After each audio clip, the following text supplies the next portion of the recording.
in this next chapter. But I've got two examples up here. Both of them deal with z-scores. So you have to look back at your notes you can.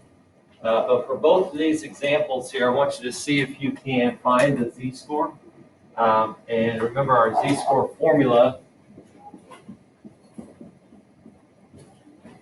was that, where we said we're going to take our score minus the mean divided by the standard deviation. So try to work on those two just to, again, like I said, refresh our memory on what z-scores are. While you're doing that, I'm going to hand back these are just some papers to put in your binders. A couple extra tickets for some of you, and then the correct test that you did as well.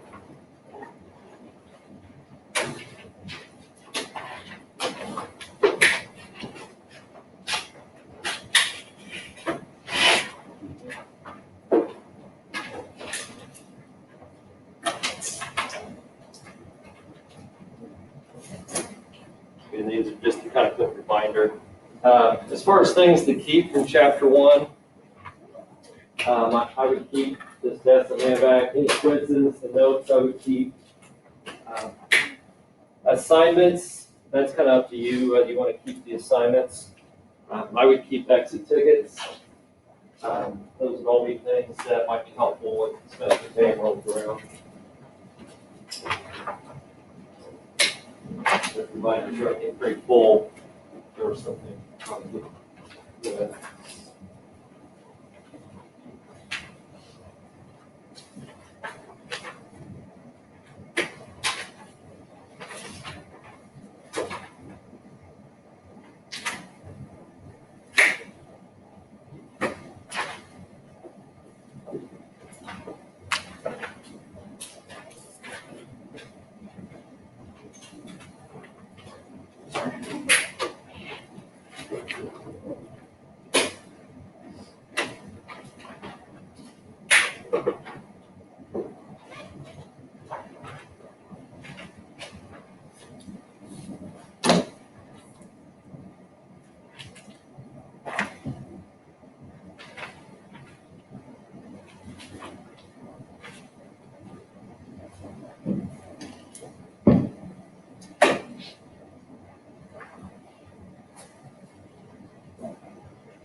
All right, why don't you take a second and compare with someone close to you. I kind of rearranged the seats a little bit to where a lot of you have a partner or someone right next to you.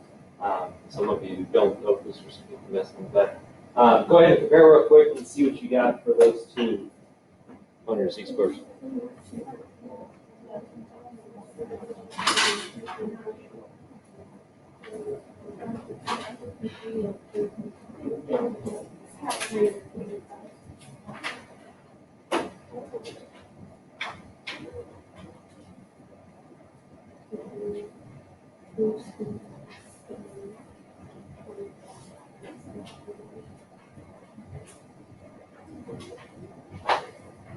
It's actually okay.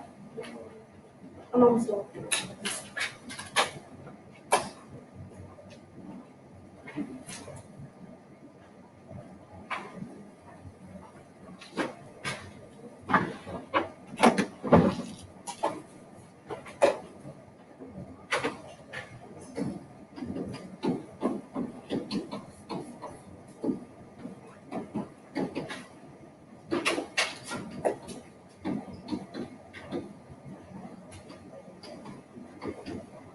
All right, so just a reminder how we were going to set those up. You should have found out the first one was a positive Z-score. What was our Z-score on that first one? 2.3. And usually go 2 decimal places, so no, we're like 0 on the end. 38. Oh, okay. All right. Second one actually was a negative Z-score. What was our Z-score on that one? 2 point, I'm sorry. Was it 2.5? Something over 0. Okay. All right, so hopefully refresh your memory a little bit with that. The paper I just gave you is still dealing with Z-scores, but you'll notice as you go through, we're going to have different pieces of information given to us. This first one is kind of like what we just did because they give us the mean, they give us the standard deviation, they give us our score. So that's no different than what we have been doing. They're asking us to find the Z-score. But you'll notice when you get to number 2, they gave you different pieces of information. This time they gave you the mean, they gave you the Z-score, they gave you the standard deviation, and they want us to find our score. So let me go through number 2 just because it's slightly different because these other 2, 3, and 4 are also a little bit different than what we have been doing. So let's say I have that situation like number 2 where they actually give me the Z-score and we got to find something else. Well, that formula we've been using is still handy. Just now we have pieces of information that we didn't have before. For instance, if I go through, I've got the mean, which is 40. So that's really X bar. So I know I'm going to eventually subtract 40. They told me the Z-score. So instead of Z, I'm going to put over here a negative 0.47. They told me the standard deviation. The standard deviation is 7.1. But the part I don't know is my score. So that's the part that I'm missing. So really what I have is an equation that I got to try to figure out what X is. Let's think about how we might solve this equation. Well, I've got this fraction over here, so it'd be nice if I got rid of the fraction. I'm not going to start. Multiplex with 40 times 7. Kind of. We are going to multiply by 7.1, but the nice thing is I don't literally have to multiply it because if I'm going to turn out and divide it anyway, they're going to cancel. But that is what I want to do. I want to multiply this by 7.1 to eliminate that. But that means I got to do it over here. So let's see what 7.1 times the negative 0.47 is. That's going to give me a negative 3.337. And all I'm left with is the X minus 40 on the other side.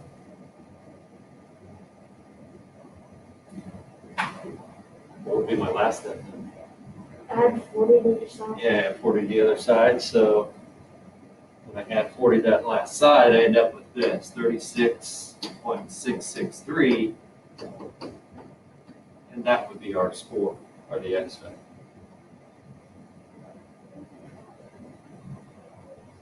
So for the different problems, look at the information they gave you. They're always going to give you 3 pieces. And you're going to plug those 3 pieces into your formula wherever they should be. And then you're going to try to find that 4th piece. So try those other 3, and we'll see what you come up with on those. So this is just kind of a variation of what we have been doing.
Last one's kind of tricky. Still plug in what you know. Figure out what you missed.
All right, look like most of you are in good shape on the first one.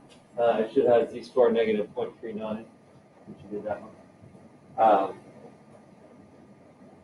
Some of you are getting stuck, or you did the second one. Some of you are getting stuck on the next couple. So let's think about how we might attack this.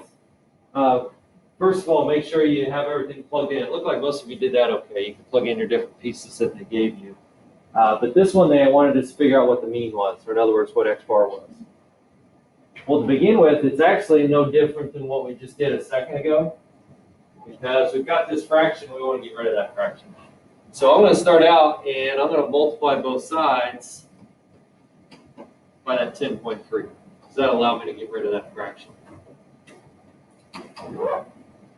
So once I do that, I'm going to take the 10.3 times 2.1, and I get 21.63.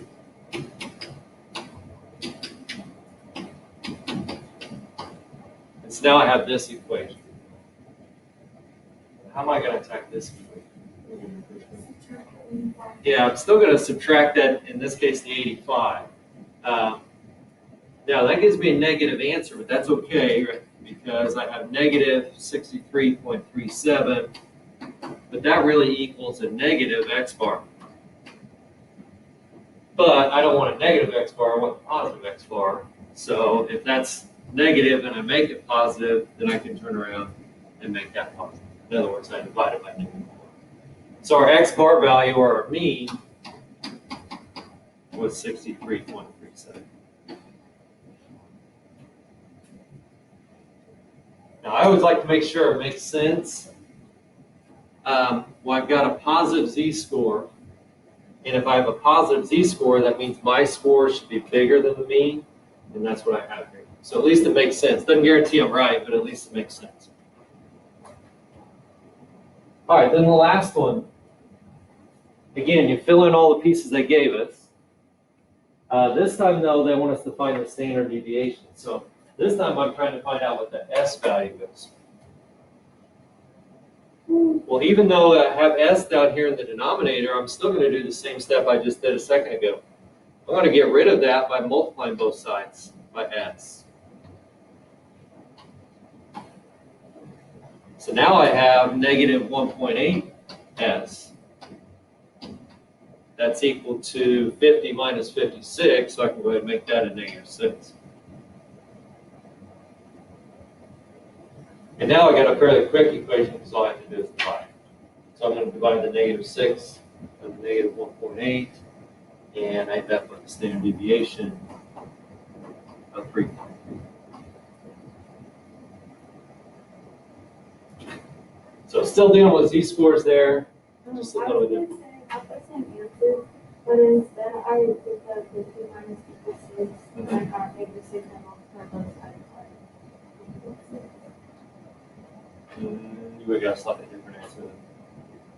So we take negative 6 times 1.8. Why did you all write that?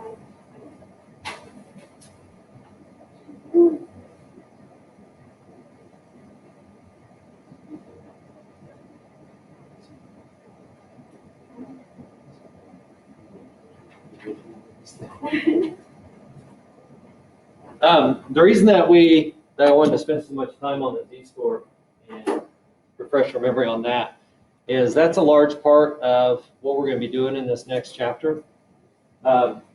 We've talked about z-scores a lot.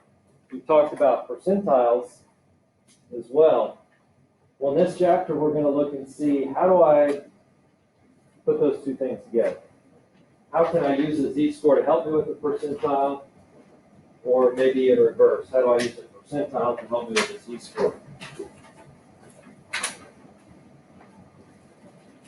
So what I'm handing out now is actually our notes packet for this chapter. Find it's a lot smaller than chapter 1 was. I'm also handing out a table, which is gonna look like just a bunch of numbers